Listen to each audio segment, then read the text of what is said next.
পাবনার সুজানগর উপজেলার আমিনপুরে ১.৫ বিঘা জমি নিয়ে বিরোধের জেরে চাচাতো ভাই ও ভাতিজাদের মারধরে আহত কৃষক লোকমান সর্দার চিকিৎসাধীন অবস্থায় মারা গেছেন। গত ২৪ জানুয়ারি জমি দখলকে কেন্দ্র করে মারধরের ঘটনা ঘটে। গুরুতর আহত লোকমানকে বিভিন্ন হাসপাতালে নেওয়ার পর ঢাকার পিজি হাসপাতালে চিকিৎসাধীন অবস্থায় সন্ধ্যায় তার মৃত্যু হয়। নিহত লোকমান সর্দার সাগরকান্দি ইউনিয়নের গোবিন্দপুর গ্রামের বাসিন্দা। অভিযুক্ত তার চাচাতো ভাই কোরবান সর্দার ও তার ছেলেরা। এই ঘটনায় ২৬ জানুয়ারি লোকমানের ভাই রমজান সর্দার বাদী হয়ে আমিনপুর থানায় ৮ জনের বিরুদ্ধে মামলা করেন।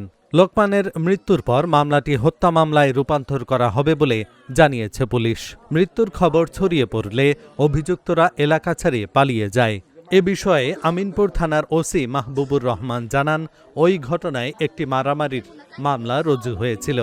এখন যেহেতু মারা গেছে তাই সেটি হত্যা মামলায় রূপান্তর হবে, সেই প্রক্রিয়া চলছে। আসামিরা জামিনে রয়েছেন বিধায় তাদের গ্রেপ্তার করা যাচ্ছে না, তাই তাদের জামিন বাতিলের আবেদন করা হয়েছে। ময়নাতদন্ত রিপোর্ট আসার পর পরবর্তী আইনগত ব্যবস্থা গ্রহণ করা হবে। সকালে ওরা সবাই মানুষ নিয়ে যায়, তারপরে আমার দেবরের কাছে ফোন দেয়, দিয়ে সালি পারে আমার দেবর এনে একাই চলে যায়।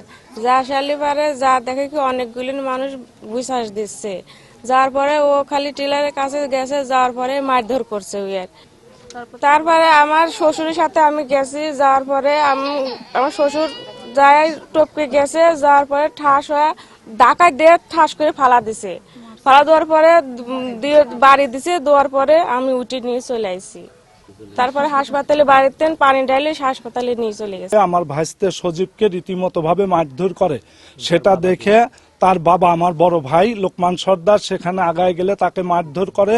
মারধর করার পরে সে আহত হয়ে পড়ে। আহত হয়ে পড়ার পরে তাকে তখন ঢাকা পিজি হাসপাতালে রেফার করে, সেখানে ভর্তি থাকে, আইসিইউতে ট্রিটমেন্ট থাকা অবস্থায় সে গতকাল সন্ধ্যা ৭টার দিকে ইন্তেকাল করে।